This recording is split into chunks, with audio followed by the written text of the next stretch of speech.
Boom, what's up, fam? Anthony Johnson here today, founder of 21 Studios, 21 Convention, 22 Convention, 21 University, here with Mr. Jeff Younger in Orlando, Florida.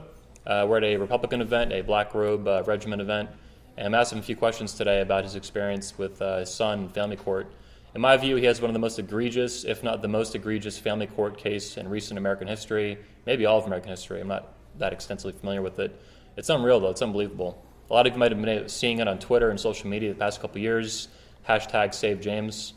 Anyway, without further ado, welcome to the show. Oh, thanks for having me on. Yeah, man. Glad to be here. I really enjoyed your speech today, too. You gave at the Republican event. Oh, Badass. Thanks. Yeah, it was a good time and it was a good audience. Yeah. So from audience who doesn't know you, can you tell me a little bit of the basics of what's been going on in your life with your son in recent years? Right, yeah. So starting about 2 years old, my ex-wife, we were still married at the time, started to push my son to be a girl.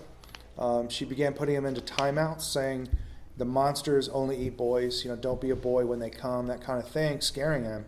And, I started to push back on that and pretty strongly. It's kind of weird, right? Mm-hmm. And so she filed for divorce and forced me out of the house. And as soon as she did that, she immediately began to teach my son that he was a girl, expose him to transgender books, gay pornography, cross-dressing him, and telling him that he was really a girl. And this woman is a medical doctor with a pediatrician, right? That is correct. Unreal. And, telling him that he had a boy's brain in a girl's body. Wow. I'm sorry, girl's brain in a boy's body. Yeah.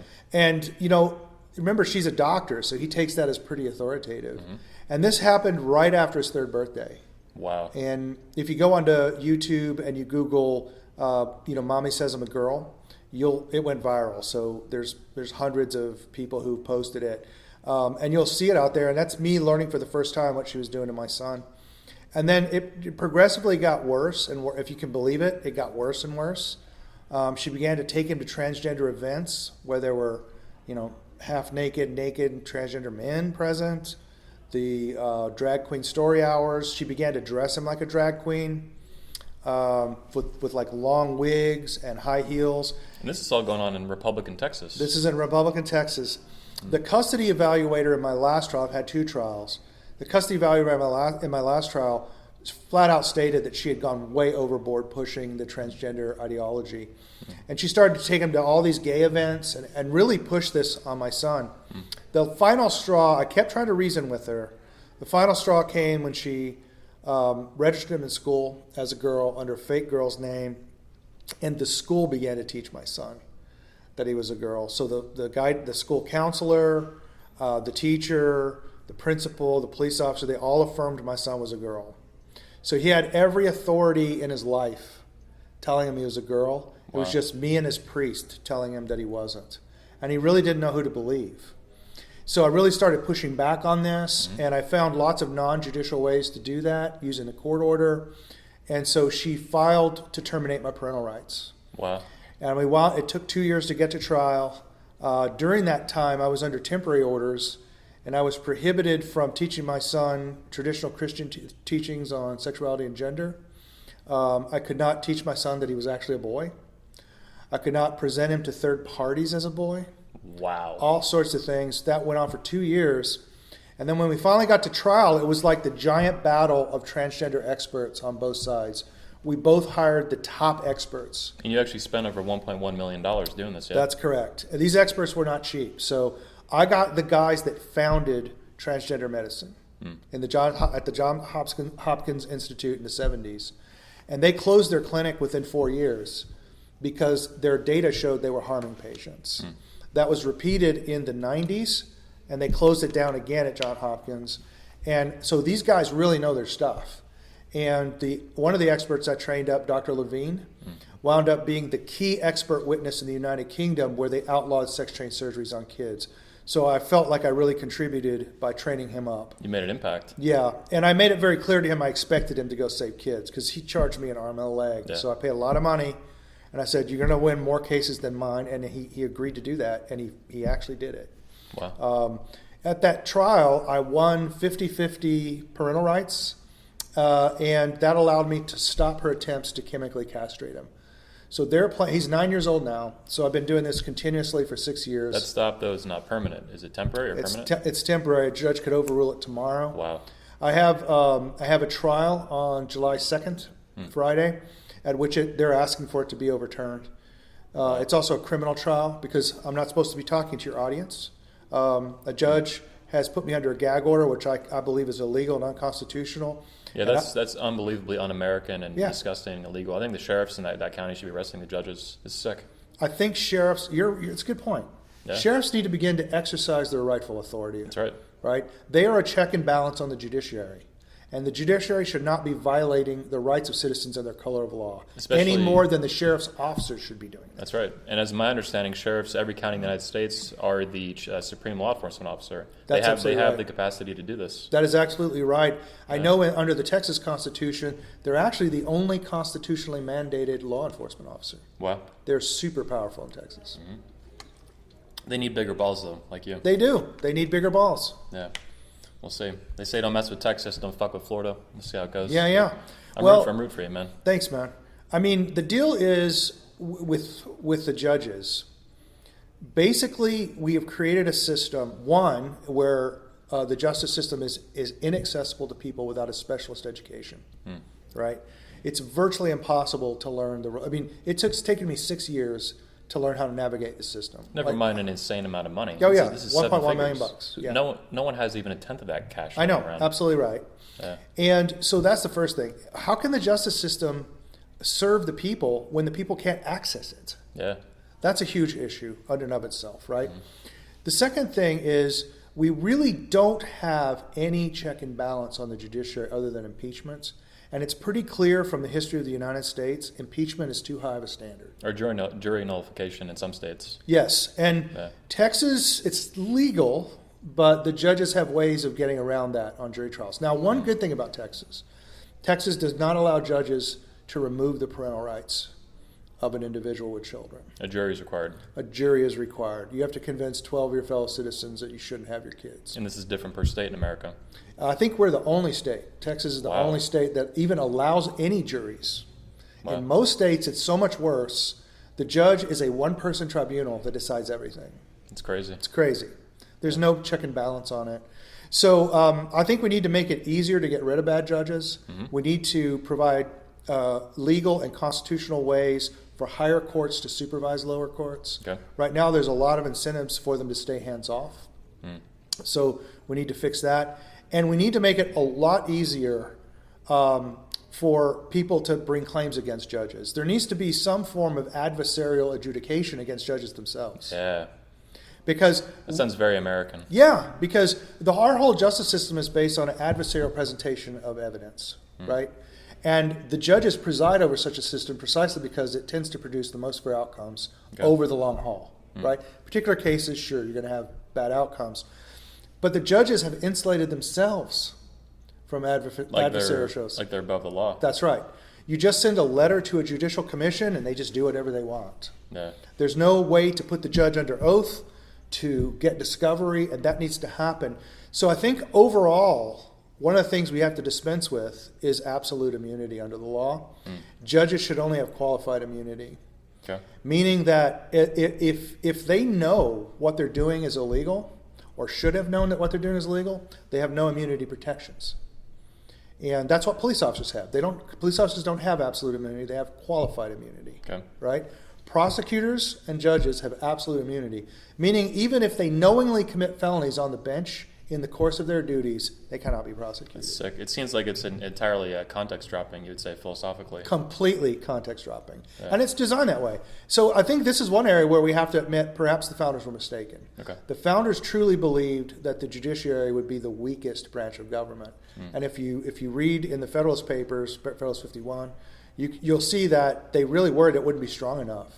But with the advent of judicial review, which I don't think they anticipated, and with the advent of an expansion of contempt powers, which are virtually unlimited, they have become, and injunctions, I just can't believe you're under a gag order to just even Yeah. speak to these issues, even in general. Yeah, I This mean, is sick. this is not even contemplated by the founders, right? That would Yeah. be, or even by the authors of the Texas Constitution would never contemplate that Yeah. a judge would say you can't say whether your kid is a male. It seems to be no matter how clear you put things into writing, like the First Amendment, like you shall not, free speech Mm-hmm. Yeah. and all these things. It's like people don't even fucking read it. Like this You're is right. plain, simple English, like letter to You're the right. letter. Yeah. You're right. This is one of the things that I've come to in my journey here is I'm not so sure that constitutions are effective at limiting government. You can certainly create structures, but if you have bad people in government, Yeah. they will pervert any good law. Well, the founders were aware of this, right? They were. A moral, constitution, It presumes a moral people. It does, yeah. So what really matters is who is in power in government. What kind of people are in power in government? Because even if you have really bad laws, but you have a good person, the so-called benevolent dictator, Yeah. the people can still flourish and have freedom with a good person. Like a king. Yeah. Yeah. What really matters is, I think, the quality of the people that are in office. Well, then we also get into the dominant philosophy and culture of a given people, like America. And obviously that's changed since 1776 Radically dramatically. changed. Yeah. I would claim in actually and I say radical, I mean that in the mathematical sense, like getting to the root. Like at its very fundamental origin, I don't think modern people understand what a human being is in the way that the founders did. The anthropology is so different that we don't even, what we call a person today is not what they called a person. Let me run this by you as well. In my view, and I'd like to know your thoughts on it, I view the founding fathers in particular and the founding men, the generation who fought, as very masculine. It's one of Yes. the best examples of masculinity in world history by Yes, far. absolutely. And so therefore America, in my view, was very masculine at the founding. And since then, for different reasons, not even just feminism, but that's a big one, it's become increasingly effeminate in Yes. a way and less masculine. No question. And I wonder if that has an influence in this as well, alongside philosophy and culture and morality along the way. I think it may be the root cause of it because from a social perspective. Civilizations are created by men, not women. And there's a very simple reason for this. Women have very few deep relationships. Women talk a lot but don't communicate very much, right? Men don't speak a lot, but they communicate a lot when they do speak. And men have the capacity to have many fairly shallow relationships that are morally dependable. Morally dependable, even though they're not like we spend every day together, right? Men have this experience of not seeing someone for 2 years and picking right up where they left off, and the trust is still there. It's like men are much more tribal and like blood brothers almost in a way. Or that's easier to accomplish. You can't build a civilization on a few deep relationships. You build a civilization on a network of trust. And that's fundamentally masculine culture, right? Madison talked about how he had to study the arts of war so that his sons could study the arts of carpentry and farming, so that their sons could study the arts of painting and ceramics. That sounds good, but if you think about it, that's progressive feminization. And it's of a the cycle culture. until it collapses and we end up That's back right. at square one. That's right. In my view, the founding fathers have succeeded so strongly that they changed the cycle of history. It may be. They elevated us above and beyond. And now we have capitalism and freedom. It may be. And I think we had two really shocking events, too, that helped. One was the Civil War, where a third of manhood in the country was essentially eliminated. Yeah. So The most masculine, brave men, too. they were gone, yeah. And so what was really modern war selects for the survival of betas. Fuck. We're doomed. You follow me? I do. Yeah. I've thought about these issues as well. Yeah. And it's one of the reasons why, like, I'm telling my sons you should not go in the military, right? It's much more important for you to raise sons than to be a soldier, right? Yeah. But we also know from the revolution, you don't have to be a soldier to be a fighter. Yeah. That's another thing. And the other thing that I think we kind of got away from is the extended family. The natural... Bingo. Yeah. If the natural social unit is the gang. And the gang originally was out to your second cousins. Yeah. Out to second cousins. In the Bible, the word brother, they talk about Jesus' brothers. Well, that meant out to second cousins. It meant somebody in your gang. Wow. Yeah. Yeah. And I also think to some degree, modern laws regarding assault, self-defense, the advent of law enforcement as opposed to policing, Policing was originally intended to create a generally productive and peaceful environment. And sometimes that meant you had to allow educational beatdowns to occur. Well, this is also why they used to be called peace officers. Yes, they don't do that anymore. Now it's law enforcement. Yeah. If you touch somebody, you're going to jail, even if they needed that education. Wow. I had somewhere I wanted to take this a second ago that got me, man, you're amazing with this stuff. It's on the tip of my tongue, son of a bitch. We'll come back. I'll circle back. Okay, we'll circle back. We'll circle back, girl, right? Circle back, girl. That's right. You mentioned earlier, though, that you won 50-50 custody with your son. Yeah. Which to me sounds like that should be the default common sense thing to do. America's supposed to be about equality, right? Yeah. That's obviously not, with the exception of Kentucky, which had an equal shared parenting law passed. That's right. So talk to me about equal shared parenting. Do you support that in all 50 states, movements like that? Anything in Florida? I do. I don't think a lot of people are aware that in every state, it is statutorily presumed to be in the best interest of the child that one parent get 20% of the time of the child. Yeah, it's crazy. It's in statute, and and so let's say you're the father, you're selected as the loser parent most of the time, and you're going to get 20% with the child.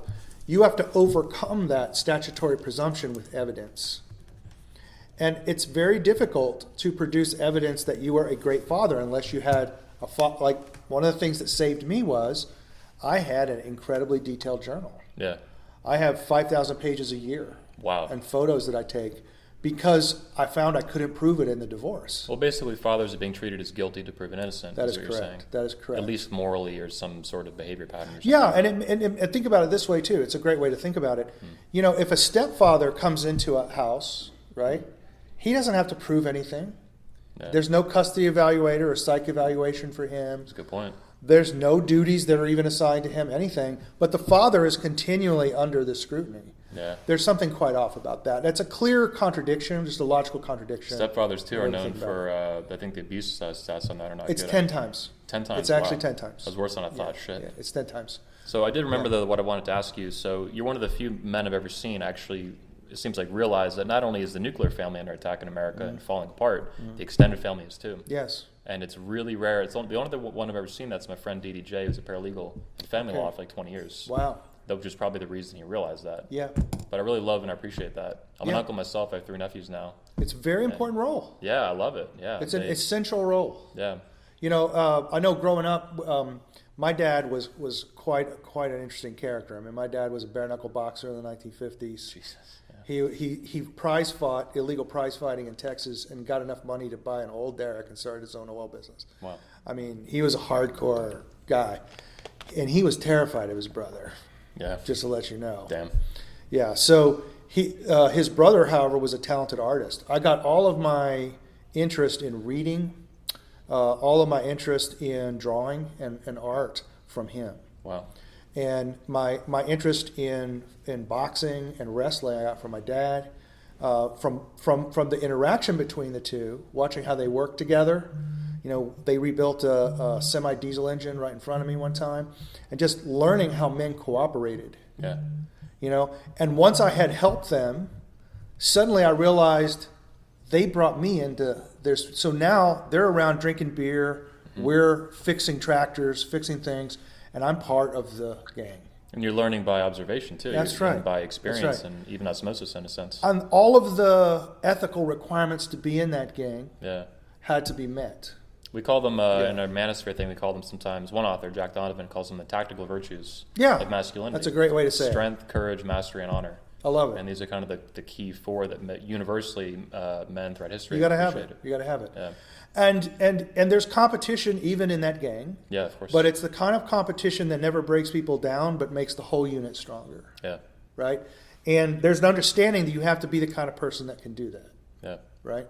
It's like you're doing jiu-jitsu with somebody, you need somebody that can go hard and fast but not hurt you. Right? That's a gang. You're in the gang. They make you tougher and they make you better. That's make right. You more of a man. That's right. And the whole group just gets better. Yeah. The whole time. Man, I've been watching your story on and off for the years on Twitter and on the internet, and I had no idea you had this depth of knowledge with masculinity and these issues. Yeah. I've had to confront them in my own life. Like one thing that you don't know about me is my parents divorced when I was 8. Okay. Didn't have a dad. Had a stepdad and my stepdad basically laid down an ultimatum, him or me, and my mother chose him. Fuck. So on Christmas Eve at midnight, right at Christmas, she asked me to leave the house. She woke me up and asked me to leave before How old were morning. you? 13. Wow. So I left home. I had a bank account from working, and I lived on my own in Lubbock, Texas for about a year. Then I went back to my house in Plainview, and I broke into the house because I knew how to break in. Yeah. Stole my birth certificate. And then you might not remember this, maybe too young, but there used to be a typewriter called the IBM Selectric typewriter. And it was the first typewriter that lets you select the fonts. Oh, wow. So I forged my birth certificate, made myself 18, and joined the Marine Corps. Damn. Yeah, so I was 15 when I shipped out to boot camp. Then I got caught in a TS-1 security clearance check after 2 years. And they kicked me out and said, dumbass, don't come back until you're 24.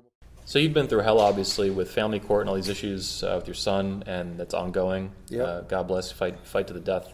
Thank you. My question is, given what you've been through, do you think feminism has played a role in your challenges as a father? And is that true for other fathers as well then?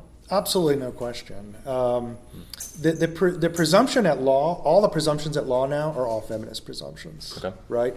And you actually could characterize family court as simply the application of feminist stereotypes to particular cases. Wow. It's literally that bad. Right? So men can't nurture their boys. And this was not always the case. This is a recent development in American Absolutely. history. You know, there's this false belief like men didn't raise children. That's not true. It was only in the 1950s we were ever so rich where we could have crazy things like that, where one parent raised the children.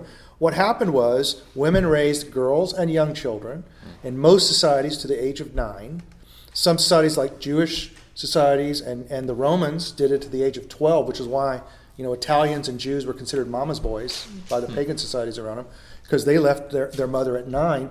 They went to work with their dads, and the dads raised them from then on. So men have always participated in child rearing of boys. That's just like something that's just completely made up by feminists, that men didn't raise the kids. The other thing is women have always worked. Okay? People weren't rich enough where one person couldn't work. It's just silly. The whole word cottage industries was work that was designed to give to women in their homes where they raised their kids. Men did hard work outside. And women work from home. And they worked from home. But they always worked. Well, feminists have also delegitimized motherhood and wifehood as a job. Like, this is important stuff. It's the most important job. Yeah. Right? Yeah. And in fact, what feminists have done, and they've done this knowingly, okay? If you read Betty Friedan's The Feminine Mystique, she initially gets this. She's like, women can never be free until men are liberated from their burdens as well, right? She kind of envisioned some kind of almost like egalitarian utopia where people had no responsibilities, right? Yeah. But she later kind of recanted that and joined the anti-male chorus, and basically, really played a big part with Andrea Dworkin, who, Andrea Dworkin single-handedly changed almost all of the laws in the United States to be feminist. I mean, she was an amazingly influential and in a devastating way. But it's to the point where, fathers, like, for example, in my case, I was told I was simultaneously an unemployed ne'er-do-well because I ran a business from home. And that's the thing. I was a stay-at-home dad that raised my kids. Yeah. I raised her kids too. And I ran a successful business from home. You heathen. I know. Yeah. So I was called an unemployed ne'er-do-well for working from home. I've never even heard this word, ne'er-do-well. Oh, it just means a person who's unemployed habitually, can't take care of themselves, a homeless person, Gotcha. right? So I was simultaneously a bum who deserved maximal child support. Wow. That was literally the argument they made. Delusional. Yeah. Like literally 2 sentences. That's actually in the testimony. Wow. And the judge went, yeah, that's what he is. He's a bum who deserves maximal child support. Well, which one am I? Am I in the top 1% and I deserve maximal child support, or am I just a total bum? So this is what I mean by the application of stereotypes. That was the application of the male power stereotype. I'm the top 1%, I should pay. But I'm also a scumbag who, obviously couldn't keep his wife, so, he's a bum too, right? So they'll apply inconsistent moral categories to you in court, in these really childish ways. It's so transparent and absurd, and it can only be justified if you live in this feminist world where women lack all moral agency. Yep. And men are responsible for everything that's bad, and women are responsible for everything that's good. It's ironic in its projection, of course, I think, but the feminists talk about they're basically infantilizing women. They are. They accuse men of doing this, treating women like mansplaining and stuff. Are. It's like, no, you're the one doing it. Yeah. And it's this constant projection. Yeah. Yeah.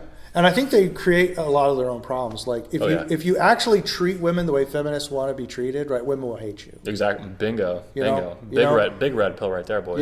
Yeah. I mean, a woman loves you most when she has your red handprint on her ass, honestly. Yeah. I mean, that's honestly the truth. Yeah, they like right? bad boys and assholes, Yeah, at least to some significant, massive degree. That's right. Yeah. And good husbands are men who can sort of tame that a little bit and just stick around with one woman. There's some good husbands have a little bit of beta characteristics with that alpha that let them stick there. Well, it's like with women, the angel and the succubus, the Madonna and the whore complex thing. Exactly. They need to integrate both ends of the spectrum, the light and the dark. Men do as well, I think. Yes, we do. Absolutely, yeah. And I think Western society really achieved the right balance in this. If you look at Asian societies, Muslim societies, African societies, it really is just concubines, harems. Yeah. Monogamy had a very profound and important effect on male behavior. Yeah.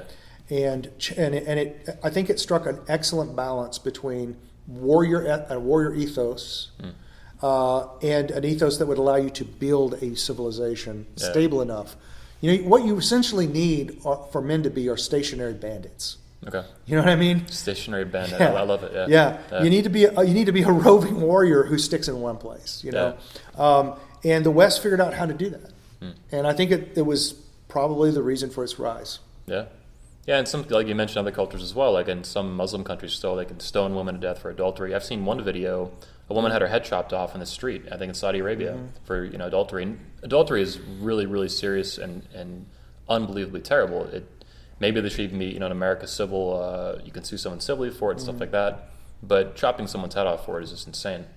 And that's like, this is that to me is an imbalance. Way too far. Yeah. Yeah, you see that a lot. And the feminists are fighting against it, right, in Saudi Arabia. Yeah, you never hear them criticize Muslim societies. Yeah, of course. They criticize the societies in which they're the most advantaged. Yeah. And this is one characteristic of feminism that's odd, is it's very consistent in the sense that it inverts all moral principles. That's right. Exactly opposites. That's how I make all my hats. I just think that what do feminists hate? Exactly. Pretty much everything that they hate is a good thing. Exactly. Patriarchy, fatherhood, family, toxic masculinity, mansplaining. Yes. It's a whole fucking checklist of great things in the world. That's why you remember that it was a slogan that was pasted. I forgot what state it was in. But they just said Islam was right about women. I remember that. And it creates such cognitive dissonance in the feminists. That's right. It reveals their contradiction there. It absolutely total does. Hypocrisy. That was total genius, whoever did that. Yeah. Meanwhile, in America, they still talk about smashing the patriarchy. And it's like, you're fucking delusional. You've been smashing the patriarchy for over 100 years. When is it going to end? Yeah. What are you even talking about You're at this right. point? You're smashing a ghost. You're right. Yeah. I've had many talks about this because you got John Lott, the statistician who did all of the gun control statistics that showed. He's the guy that showed that when you have carry licenses for guns, crime goes down. Okay. He's the guy that showed that. Not surprised, yeah. His first work, though, was a work that was done at Harvard where he showed that the leftward tilt in American politics did not begin with the New Deal. It probably began with women voting. It began with women voting, and no other factor can explain it. And it's a bend that accelerates. Yeah. Right? And we're seeing that. Calling national debt. That's right. Yeah, right around the same time. So I've had many discussions with feminists because a lot of feminists are against transgender, right? A lot of the radical feminists are against it. Yeah, I've seen some big ones now, like the author of Harry Potter, I think. Yes. Was one of them came out. And it is interesting, the battle that they're having this in Civil War. It is interesting. So I've actually had a lot of the radical feminists, the most man-hating feminists, support me. Wow. Because I'm fighting on their side on this issue. Yeah. So I've had these interesting discussions with them. It's strange in life where you find allies sometimes. I know. Yeah.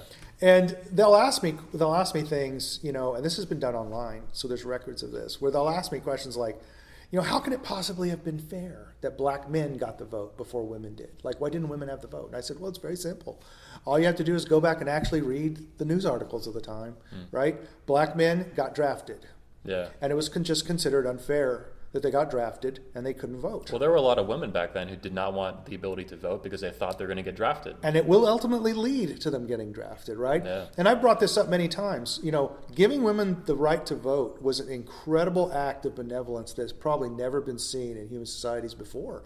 Because men just gave it to women for no additional social responsibilities whatsoever. Bingo. Well, that's why I think that women getting the right and ability to vote in America was basically the death of equality. It was the death of equality between rights and responsibilities. Bingo. They killed it. Bingo. And it's a celebration of equality. And it's like, no, you actually killed it. You fucked it all up. You've really brought up a subject that I'm actually writing about this right now. Nice. Because I am off to jail you go. Yeah, that's right. I'm a severe critic of the Enlightenment. And I first just kind of got into this just trying to be a reasonable person. I thought, all we ever read is these triumphalist accounts of the Enlightenment by the Enlightenment thinkers themselves, Diderot, Voltaire, Locke, all these people. Who was writing against it? So it turns out there was a giant French counter-Enlightenment. Okay. I didn't even know about this. And it's interesting, all of the things that they predicted were going to happen that were bad from the Enlightenment, the Enlightenment thinkers themselves agreed with. Wow. Voltaire, Diderot in particular, were very open about the problems that they saw coming. They just thought that the advantages would outweigh the disadvantages. And things that work themselves out. Yeah, and what's very interesting is it was an incredibly self-aware movement. Most historical movements are not that self-aware. And what I've come to is the fundamental mistake in the Enlightenment was separating rights and duties. The ancient conception of a right was that it began with a duty. If you had a duty to protect your family, then you were given rights that were concomitant with that would allow you scope of action to fulfill the duty, right? In family law, we have this, actually, in most states, in Texas particularly. A parental right, let's say the right to decide about the education of your children, is directly concomitant with the duty to educate your children. You have the right to decide where your children live precisely because you have the duty to house them. Yeah. Okay? So the duties and rights in family law are actually exactly the way the ancients would have conceived rights and duties. Which sounds pretty level-headed, reasonable, and rational. Yeah, it's one of the only good things about family law. Yeah. Right there. That we don't have. Now you have a right to freedom of speech. Well, what are your concomitant duties for such a right? You have a right to vote. Well, what are your concomitant duties that go along with that? We never talk about that anymore. Yeah. And so what it's caused, I think, particularly among feminists, is this profusion of rights. Since there's no duty associated with it, you could invent ever more rights. Yeah, infinite rights. Yeah. Because there's no duty in the physical world, what objectivists would call concretes. Yes. It never reduces to a concrete. It's just an abstract right, and you just get to do it. A floating abstraction. Floating abstraction, yeah. It's my view, and based on my research of history, that in America, voting was not even ever seen as a right, and nor it was even a privilege. It was an administrative duty, almost like jury duty. That's right. And for most of history, and no one today even knows this. No one has a fucking clue my age, and millennials, even Gen X, and especially Zoomers. But do you have any thoughts on that? Do you think voting is a right, or is it something that is more like jury duty? If voting was a right, wouldn't it be in the Bill of Rights? Yeah, bingo. It's not in there. I haven't seen it. It's not in there. And nothing would be more fundamental than that if, actually, voting rights comes from the Voting Rights Act. It's a statutory right. It's a civil right. Okay. Right? Civil rights are not human rights. They're not constitutional rights. They're things granted by the government. They really are granted by the government to you, right? They're different than constitutional rights. Okay. So you have voting rights by statute. The government grants it to you, right? Which also means that it should be within democratic control. And we could ask sensible questions like who ought to be allowed to vote. Bingo. Yep. It may harken back to highlights. That could be like taxpayers. That could be married people, people over 30. All kinds of things. Yeah. I mean, there's have you read Starship Troopers by Robert Heinlein? No, I have. I need to read it. I've seen the movie 10 times. That's the book is completely unlike the movie. I understand. The book actually begins with a civics lesson by a one-armed former infantry commander. And it ends with the boy who was in the civics lesson meeting him again at the end after he successfully completes a combat tour in the infantry. And in the principle of the book that Heinlein is sort of using science fiction to sort of sort out philosophically, it's a philosophical novel, is what if you had a society that was organized in such a way that the only people that made decisions were the people that had to bear the brunt of the decision? People with skin in the game. That's right. Yeah, balls on the And line. consequently, in that society, only people who had to fight wars were allowed to vote because that's the fundamental function of the state. Right? The state is created by and for war to protect your rights. And if you're not willing to take a bullet to protect your fellow citizens' rights, you don't get to vote. That's it. I'm down with that. And I really think that's what the original concept of landowners being able to vote, with the original Constitution. All the states the only people who could vote were people who owned land, because people forget that every landowner had the duty to defend that land. In fact, once you got so much land, you were required to buy a cannon. Wow. You had to contribute a cannon on your own land. Because they basically had a stake in what was going on. That's right. They gave them the That's capacity. right. Yeah. People who were not willing to defend the land had no right to vote. Yeah. Circling back a little bit, we talked about feminism earlier. I want to hit on that a little bit more, get thoughts on this. My view is that basically, this is not super specific because they've done a million little things, but almost everything feminists have ever done in America has been done in the worst way possible. Voting is an easy one. It's like you got women the capacity or right, whatever, to vote, and you did it from day one without the duty to be drafted in the military, which means they can vote for a president and congressman who will take the country to war. And they don't go. Yeah, you're never going. Not only you're never going, you were never even at risk of going. That's right. And do you have any thoughts on feminists and just they fuck everything up, to put it bluntly? Yeah, I mean, the whole concept of feminism is to create incentive systems, right, that reverse the patriarchy, right? So you could take any traditional practice, and when I say traditional practice, I don't mean Christian practices. I mean traditional practices in the Hayekian sense of that, right? Practices that have emerged and have worked over a long period of time. And those are usually particular to a people in a particular place in a particular time, right? So, you've heard of Chesterton's fence principle? Chesterton wrote this great essay where he said, look, he was critiquing the progressives in England. And he said, listen, calm down, kids, okay? Chill out. If you're walking down the road and you see somebody's built a fence across the road, which seems stupid, don't tear it down. First, find out why it was built. Bingo. When you can come back and tell me why it was built, then you can tear it down. Right? Feminists have never, ever taken the time to figure out why things are the way they are. Just to pause and check. Yeah. They envision this idealistic, egalitarian society, and they're just going to get there by hook or by crook, right? Yeah. But I do think feminist thinking in that regard is idealist in the classical sense of Platonic idealism. Okay. They have in their mind a perfect society in which women will rule it. It's not egalitarian in the sense that you and I think of equality. Yeah. It's one in which the natural superiority of women would be allowed to rule. Wow. That's what's really in their mind. And feminists from day one in the 1840s even in America advocated from a position of moral superiority over men. Correct. From 1848 on. Correct. That's how we got the temperance movement was completely based on that. Yeah. That completely based on that.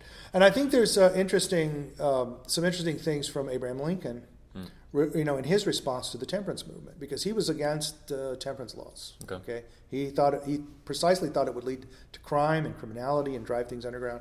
Exactly what actually happened in the 20s, right? Wow. So he was asked to give a speech to Women's Temperance League. And what they had in their mind, Lincoln being the super intelligent guy that he was, he said he decided to speak on how to end public drinking. That was his speech.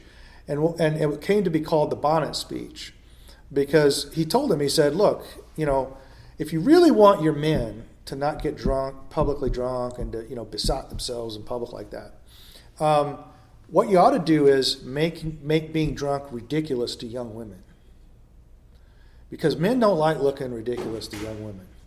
And if you can make drinking so stupid and ridiculous that it would be like a man wearing his wife's bonnet to church on Sunday, young men are not going to drink because they are not going to look stupid in front of those women. So utilizing social mechanics and, Correct. and shaming to Yeah. enforce behavior. Yeah, that's right. Yeah. Another good example of this would be the way the Israelis do like their infantry and tank schools. The graders and all the exercises are female, and they pick the hottest females, and they get 20% higher scores. Yep. On the, Smart, yeah, clever. Yeah, that's what they do. So there are some aspects of this where we could make social changes like this with that might even be socially desirable to a feminist or a temperance organizer. Okay. But the problem with the feminists is that they want to rid themselves of something that can't be gotten rid of. Right? That brings me to my next that question. That would be patriarchy. Bingo. So, and I agree, and I want to give you a quote from a good friend of mine, Pastor Michael Foster. Okay. One of our speakers at my conventions. He's been a pastor for a long time now. Okay. He says that patriarchy is inevitable. Yeah. Inevitable. There's no way It's around it. built into our DNA. It's built in our history. It's built into our species. Do you agree with that statement? Absolutely. Yeah. The sexual act itself is a form of dominance. The feminists would even agree with you. Yes, they would. Yeah. The genetic structure of human beings is very clear. If you look at the DNA studies, we know that 20% of men have procreated and 80% of women have procreated, right? So there's no doubt about it. Throughout all of human history, even prehistory, right? Men have been in a competition for women, and that competition produces changes: social, physical, intellectual, moral. It changes in men that it has not produced in women. Damn. That's a big red pill, boys. Holy shit. We're not like them. That was yes. We're When men not and women like are them. different. Yeah. We're not like them. That was a big window of a red pill you just opened up in the history of our species. Yeah. I understand what you're Yeah, saying. That's yeah. that's savage. Yeah, we have been on separate evolutionary tracks. Bingo. Yep. When you have that big of a difference between procreation rates, Do you think this difference has been increasing as the time continues in our species? Are they diverging? I think one of the things that has happened with the advent of monogamy, many more men were able to have children, Okay. right? And so that slowed down with monogamy. But what you're going to find in the hypergamous future, when the hypergamy of women is unleashed by feminist law and feminist customs, is it will simply return to that, right? And the way to see that is just look at college campuses. 20% of the guys get all the pussy. Yep, that's right. Yep. And it directly matches the DNA record that we have, Yep. right? Yep. And the other guys just don't get anything. That's why I find it frustrating when people blame the behavior of women today that were very, very promiscuous. We call it open hypergamy at this point, basically, right? Yes. They blame men. It's like, what do you mean by men? Because 80% of them have a partner count of like 2. That's correct. The other 20% are like 20, 30, 40, 50, 100. That's right. That's But right. you're blaming the behavior of 80% of women on 80% of men who are not getting laid. That's like right. this is mathematically delusional. Yeah, that's and right. These traditional conservatives, like, they mean well trying to curtail the behavior of men or something, but it's like you're completely missing the point. Totally. And you're reinforcing the problem by ignoring the women who are behaving this way. You're right. And all civilizations, I'm going to say this bluntly, all civilizations have been built on the sexual subjugation of the female sex drive. That's right. Every religion does by this, right? violence, by the way, by violence. Well, religions do this too, though, right? They do, Yeah. by violence. By violence. Yes. Any other methods as well? No. Violence is what it takes. Yeah.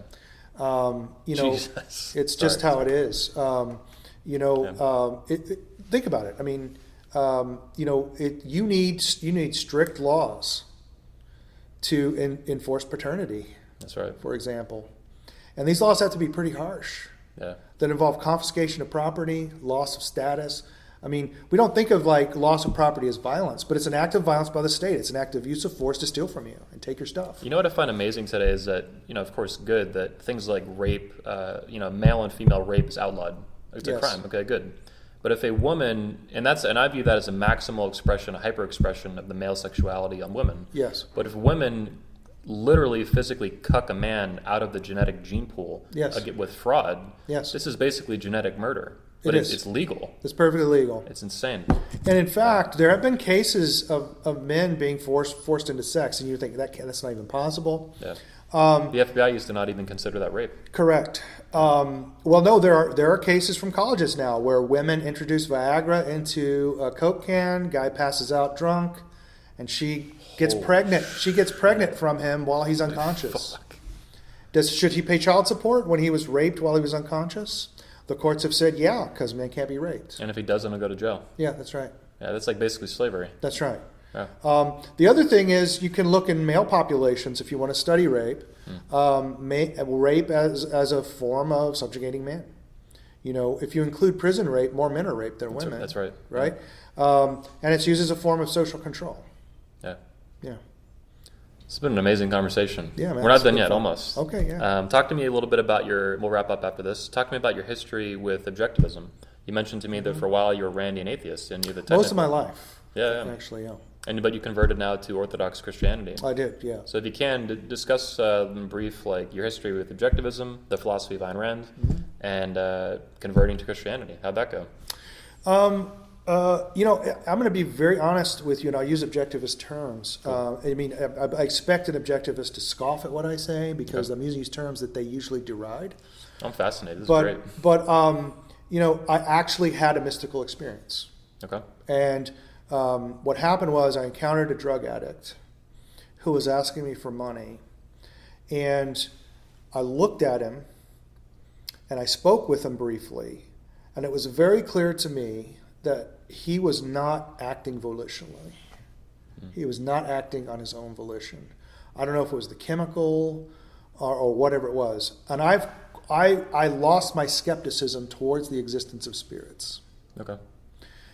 From that. And once you do that, then you have to inquire, at least the natural way for me was to say, well, if I've lost the skepticism towards spirits, what have people in the past said about spirits? I don't know anything about spirits, you know? And so I investigated it. Part of that came out of, you know, back in the 80s, I spent 6 months at a Zen colony in Japan. You know, I've never done that. I've never done any drugs. Okay. Unfortunately, because I was in the Marine Corps at an early age, and the kind of work I've done, I've been under random drug testing my whole life. Got it. Since I was 14 years old. Wow. So I have done no illicit drugs. I have never done any shamanistic drugs or no third eye growing. Nothing like that. Yeah. But when I started I looked at things more philosophically. So I asked myself, well, okay, there's Buddhism.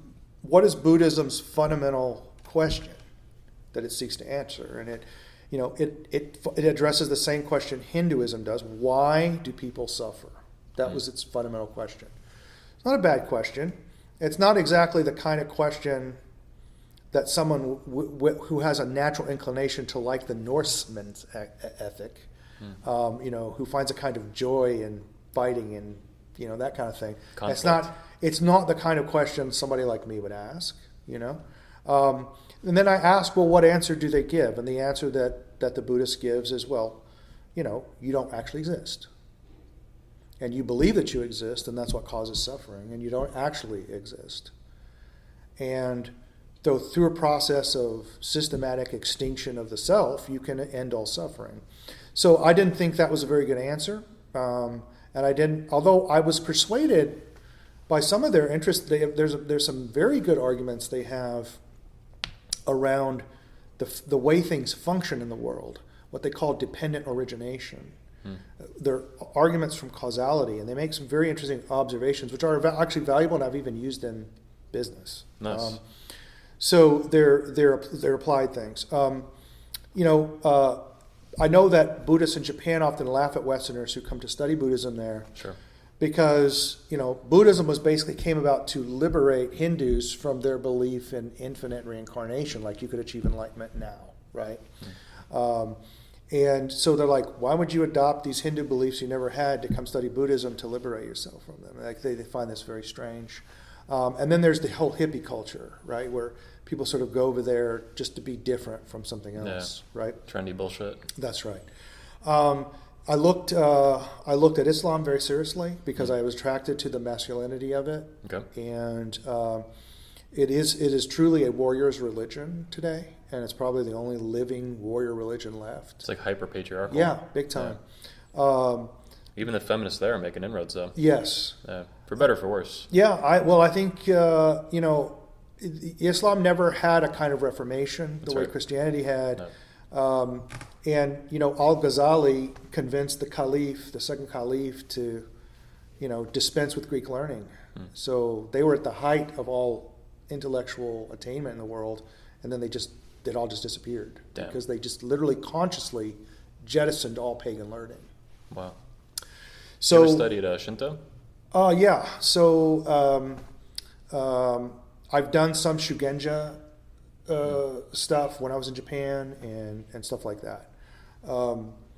But then I started looking at Christianity, and there seemed to be basically three basic approaches in Christianity. There are hyper intellectual theologies, which I would just call it Roman Catholicism, is probably the best example of that, scholasticism. In fact, one of the issues I have sometimes with objectivism is like, Thomas Aquinas is just dismissed with the wave of a hand like some crazy guy. To my knowledge, Ayn Rand liked him a lot, though, personally. Yes, she did. And that's why I'm always surprised by that. She considered him a champion of reason. He was amazing, actually, yeah. And I like him a not lot, that he too. was right about everything, but he was just truly I like him a lot, too, though. He had a certain intellectual honesty. I learned that from him, Yeah. reading his books. When you read the Summa, he presents the absolute best arguments against his thesis before he ever presents his own argument. Wow. And I mean, he picks the best one. And a lot of times you wonder if he actually overcame them. Like, he did not skip that. Like, he really went hardcore against his own positions. Damn. Talk about, we call it steel manning today. Like, he is the pinnacle of steel manning. So that approach, unfortunately for me, seemed to be, prone to nominalism. It could not account for mystical experiences. And when I say mystical experiences, I don't mean the shamanistic visions or whatever. I'm talking about the typical artifacts of human consciousness that we see around us all the time, right? We are creatures that hope. We have aspirations. We have feel senses of failure, or sometimes we feel triumph. We have a soul. We have a soul. It's something different than an intellect. Yeah. Yeah? That's what I'm getting at when I say mystical. Well, Eastern Orthodox is also still more patriarchal than other denominations of Christianity. 100% patriarchal. Yeah. Yeah. Well, all Christianity is patriarchal, in my understanding. It's Supposed to be. Supposed to be. Yeah. But they've retained that more so than like the Yeah. other ones. There's a joke in Eastern Orthodoxy, how many Eastern Orthodox does it take to change a light bulb? Change? What's change? Got it. Yeah. So the ecclesiology of the Orthodox Church today is the same ecclesiology that was used by the apostles. Okay. It's just a larger, right? Same thing. In fact, I go to an Antiochian church. That's because the see that was the church that was founded in Antioch by Paul, that's the church I go to. It's still run out of the same church, right? Yeah. Nothing has changed. So there have been heresies and things that came up that they've had to deal with. But fundamentally, it is also a mystical religion. And whereas, in Roman Catholicism, they have this notion of papal infallibility. Yeah. They have the notion of, a rational theology. If you ask a Roman Catholic, hey, let's go do some theology, they'd probably take you to a library, right? If you ask an Orthodox, hey, let's go do some theology, they would probably go around and start fixing old people's houses, mowing lawns for widows, feeding the hungry, doing some charity work. That's what we understand theology Acta is. non verba. Yeah, it's done, not thought. Yeah. And because of that, there is no systematic theology like that in Orthodoxy. So how do we know what the theology is? Well, one, we have the church councils, and those are rational arguments for particular theological positions, right? Taking sacred texts as their axioms. But then we have the testimony of the saints themselves, which is higher than any bishop or pope. So, when a monk on Mount Athos who was enlightened takes a certain theological position or makes an encyclical, what the Roman Catholics would call an encyclical. This is higher than even the patriarchs, even though he's not even a priest, right? So in some sense, there is no hierarchy in that way. And if you're interested in this, there was a number of great debates between a Western priest named Barlaam and an Eastern priest whose name escapes me right now. I'll think of it in a minute. And it was over whether these mystical experiences were really mystical or whether they were tricks of light and physics. Okay. Right? And the council came down on the side that they were real. They were spiritual experiences. But there are actual genuinely weird things that happen, like the holy fire in Jerusalem. Have you ever seen that? Loosely familiar with it. It's a very strange thing that happens. It's the longest running continuous miracle in Christianity. The patriarch of the Jerusalem church just shows up on Pascha, and his candle just lights by itself. And then he lights all the other, like hundreds of thousands and thousands of people show up, and they just all bring their own candles, and he lights the candles and it doesn't burn you. You just have people like holding it underneath their face and it doesn't burn them. And this has been going on for a long time. There are other things that, and I personally witnessed that. So, I can't describe it. It's a sooty flame. It's not a normal flame. I don't know how to describe it. One year, the Muslims prevented the patriarch from entering, and a pillar next to it exploded and caught fire and set the whole area on fire. And that was recorded by the Muslim historians. And it could not be put out. They couldn't put it out. It just burned everything. So there, as an objectivist, you're like, well, there's got to be a materialist explanation. I'm active-minded enough to pay attention, and yeah.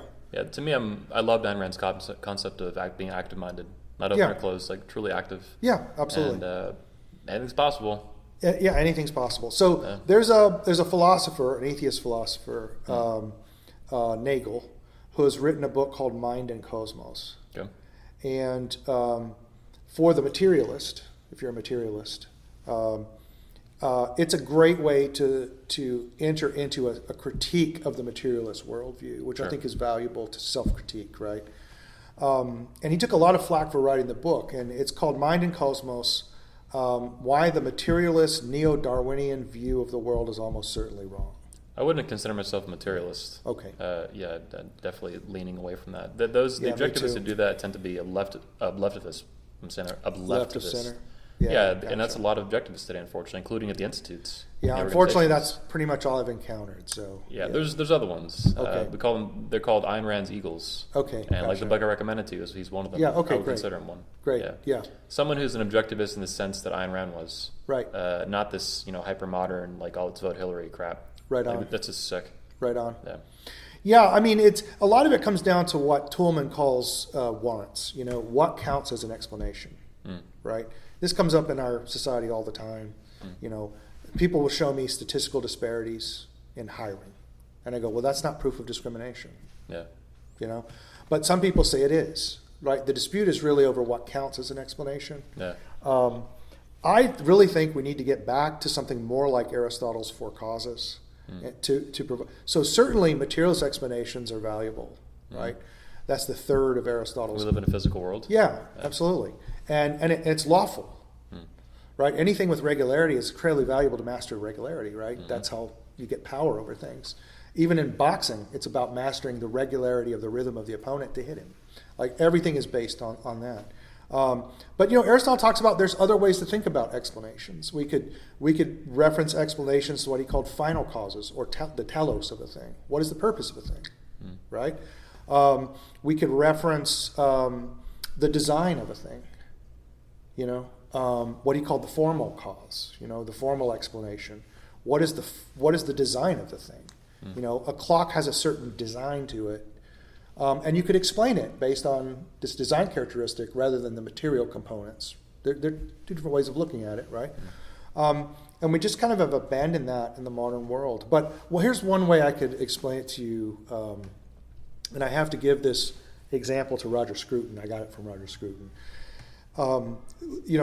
The most important questions that we ask in our lives really just can't be answered by materialist means or even by science, right? Mm-hmm. So, for example, let's say take a murder trial. We want to know, did Mr. Smith kill John Doe, right? And Mr. Smith foolishly agrees to take the stand and not be silent. And the prosecutor says, why did you kill John Doe? And he says, well, it all started about 2 weeks earlier when I ate a big meal of beef, potatoes, and corn. And a very complicated chemical process began in my body, which metabolized it into sugars and proteins and other things. And that culminated in a kind of light sensory process